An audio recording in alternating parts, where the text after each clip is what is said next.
to our renowned EMC coaching classes, which is the addition of the English subject in our coaching faculty. So I'm very thrilled to announce that we are going to start the English coaching classes. So we are, as you all know, that we are famous for our science subject. We have been teaching for 11 years now, and we have made a better future for so many students all around the globe.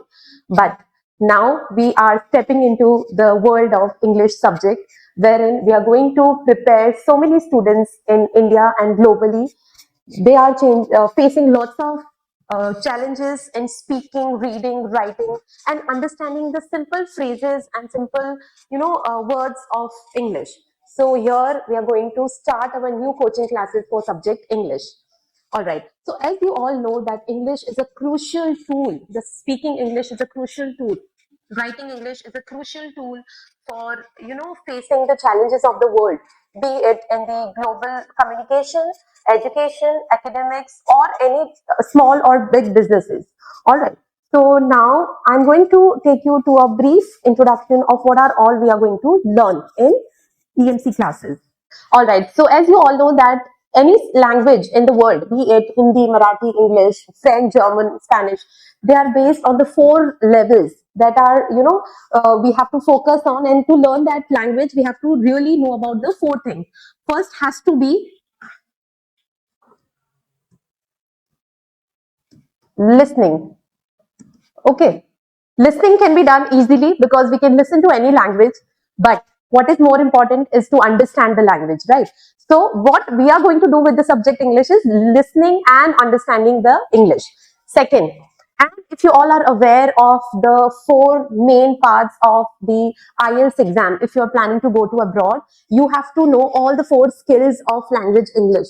So that is what we are also going to focus on. But what is the main important part? What are the most important areas that we are going to cover in our EMC classes is what I'm going to explain you on the board. Okay, so first skill is listening. Second skill would be reading. Okay, we should know to read the language. Okay, there are many times we listen to any language, all right, and we understand, but to read it on the lipi, on the page, it's little difficult. So in the English language also, if you listen to the language and understand, but are you able to read it if it is written? Okay, so we are going to focus on that. The third would be writing. All right. To write any language clearly, to know the letters, to know the joining words, the phrases of that particular language is also very, very important. Very, very important. And in our EMC English coaching classes, we are going to focus, the most important part which we are going to focus is the writing, because we are going to prepare all the students for the writing skills, as they are going to go for the 10th exam, 9th examination. So in the exam papers, we have to write only. So we are going to focus on the writing part. And as you all know, fourth would be the skill, which is very important, is speaking of that particular language. Okay, we might listen and understand, we might read and understand, we might write that language. But what about speaking? So in EMC classes, we are going to put more and more focus on the writing, but along with the writing, we are going to give lots and lots of important focus on the speaking part as well. Because if you learn some language to write it, automatically, ultimately, you will come to an end where you start speaking also in that language, which is we are going to do in the EMC classes. All right. Now, what are the basic fundamentals of preparing any English examination? What are the things that we have to prepare? So I'm going to now talk about what are the benefits that you're going to get, your child is going to get when he will enroll for the EMC classes. So the first thing which we are going to put focus on is the customized learning plans. Okay, what are the customized learning plans? So your child, so as we all know that English subject is based on the 2 skills, which is literature and grammar. So if your child is having a trouble in understanding the basic concept of grammar of any sort, like in the active or passive voice or adverbs, or how to put an advertisement writing. So we are going to give focus on that, and he will be getting a customized lesson plans for such problems in his examination. And now what is the next thing that we are going to do? So as we know that every child needs an interactive session. They would love to have an interactive session where it is not going to be just one person talking and other listening. Here in our EMC classes, we are going to put focus on the interactive sessions. It would be a group class, but your child would not feel that it's just a group class and the teacher is talking. He would also get the chance to speak, to ask the question, to ask anything that comes in his mind. And the teacher and all the students will be having an access to give answers, to, talk about it, discusses. Okay, now the next thing would be practice and revision. In our EMC classes, we are making a deep depth plan for the practice worksheets. What are the practice worksheets? What are the sample of the last year, previous year questions, or 5 years previous year questions that we are going to put, and we are making your child prepare for the examination. So we are going to give them a deep plan of the subject. Now, main important thing a child has to take care when he's preparing for the English subject. Many a times it happens that children are taking English for granted. They will do their science first, they will do that mathematics first, but they will think that okay, English is a subject which I will do it anytime in the future, or when the exam is approaching, that time I will start doing the subject. But this is not the case, because I have many examples in my 12 years of career in English where my students who are getting 99% or 98% marks in their science and maths, but they end up getting only 85% or 89% marks in their English subject. Why? It is because they take English subject for granted. They think that it is just a subject. We just have to read the chapter and we'll write whatever comes in the mind. No. So we have to understand that English is also one important subject, and it is also going to give you a lower result in your final exams. If you're getting 99 in your science, maths, etc., but what if you get only 80%, 85% marks in your English? The result would be a cumulative result, not an individual result, right? So these are small tips that you need to understand, that English should be taken seriously from the day one as well. You need to understand the concept. You need to understand the theme of the chapter, the poem, the literature part, the grammar. We cannot take grammar also for granted, because if you go wrong with your grammar sentences, the punctuation marks, the symbolization, then you're going to lose lots of markings in your examination. So here in our EMC institution, we are going to take you for a tour where you are going to have the basic knowledge of English with the deep knowledge of the English, which will give you a concise knowledge of the literature as well as the grammar.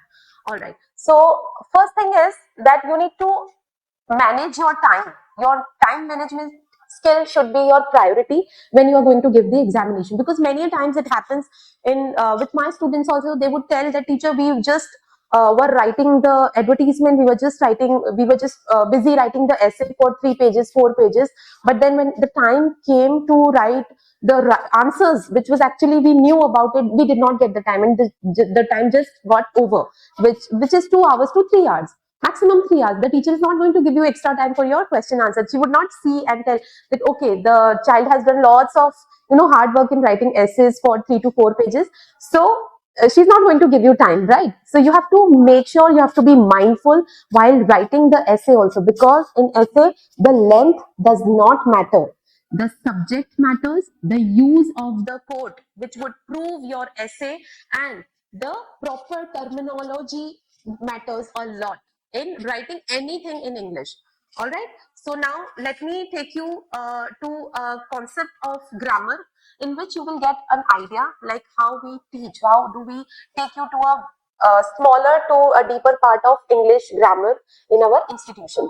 All right. So now today, so as you all know that we have got lots of topics in grammar. There are around endless topics in grammar that we have in English subject, and like noun, pronoun, verbs, adverbs, modal verbs, then preposition, conjunctions, so many of them.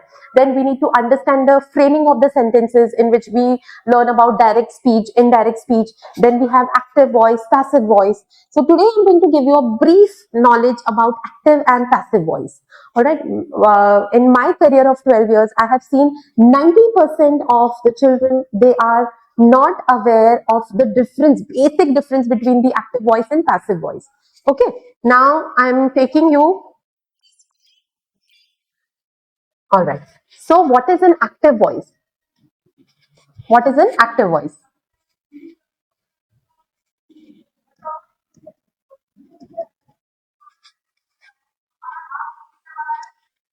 Active voice. In active voice, a sentence remains the same, like we are framing a sentence for a verb. Like,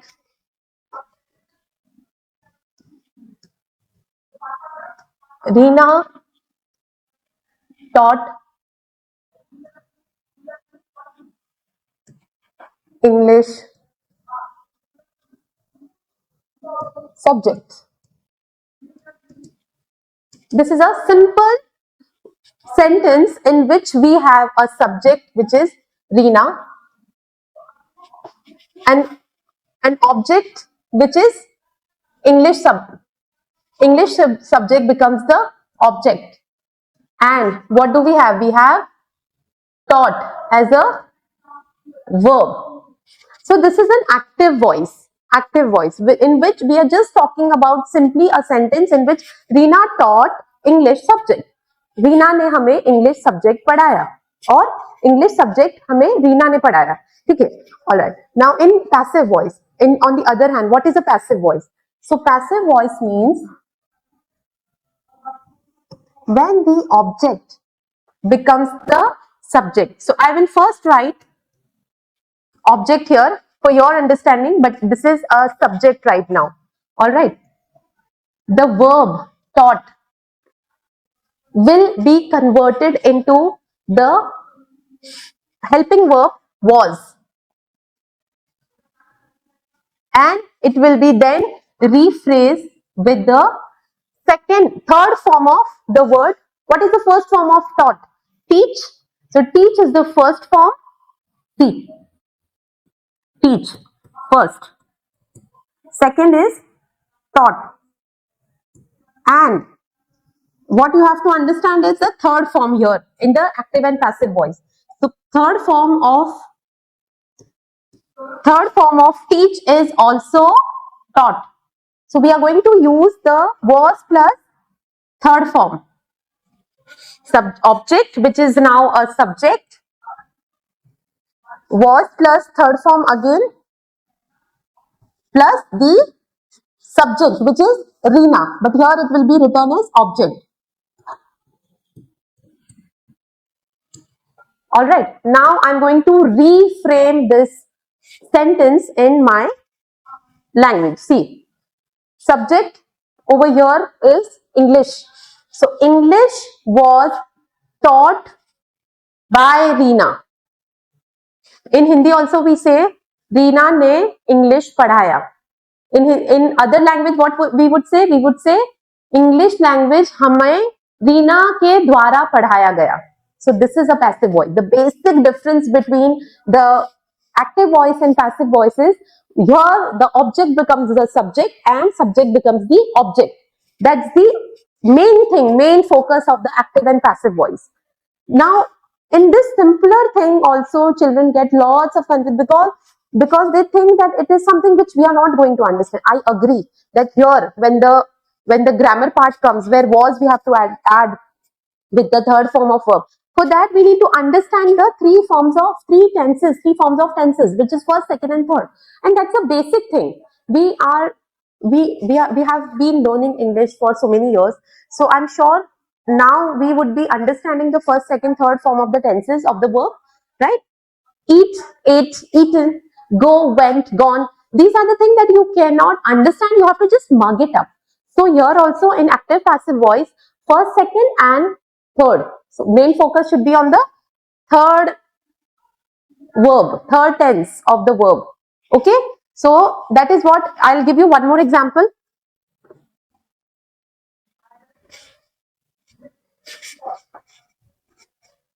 I would say that Mary bakes yummy cakes.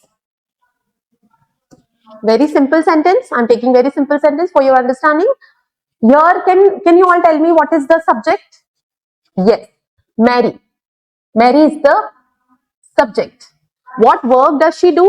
She does baking. So baking becomes or bakes become the verb. And now yummy cakes or just cakes. Okay, if you want to take the entire thing as your object, you can take, otherwise just cake. But I'm going to take it for your understanding the entire thing. So it will become the object. Okay, now what we will do, as you know, so here we need to understand one more thing, that what is the form of the verb right now? Is it first form of verb, second form of verb, or third form of verb? So bake or bakes. Bake or bakes is always the first form. Okay, bake is the basic form and we add s with he, she, it and somebody's name. If the person has a name or a group of, for any group of things we use first form, the basic form, and with he, she, it or somebody's singular, some single name. It has to be a single name. Okay, tiger, goat, teacher, teacher teaches. So we have to put es with the first form of any basic verb. All right. Now, yummy cakes and bakes we have to focus on. Bake is the first form of verb here. So we have to understand one more thing in this, that yummy cakes. So your cake is a singular or plural verb? Plural noun? It is a plural noun here. Cakes, not cake. So we will add R. See, yummy cakes are baked. Third form of bake is baked by Mary. Okay, the object which was now a subject, R plus third form of bake, and by whom? By Mary. So Mary is a subject which was a subject before, now it's an object. So likewise, this is a small example of how we are going to take you to a deep knowledge of the grammar with their basic formulas, with their basic understanding, the concise rules of the grammar. Likewise, you will be able to understand the comprehensions, the essay part, the letter writing, the telegram writing. There are so many concepts of English grammar that we have in 9th and 10th. We have lots of chapters in English literature. We are going to read them all. We are going to understand the main character of the chapter, the main theme of the chapter. We are going to brief it up in the summaries. And likewise, we are going to do lots of practices in our classes. All right. So that is all from my side for today. And I'm very happy to introduce and announce the addition of our new curriculum, new coaching classes. And I'm looking forward to having your children, you, if children are watching me, I'm very happy and thrilled to be looking forward to having you in my classes. You are welcome in our classes. You can, the numbers are given in the chat box and everything. Just go through it and we are going to meet soon for our classes. Thank you so much.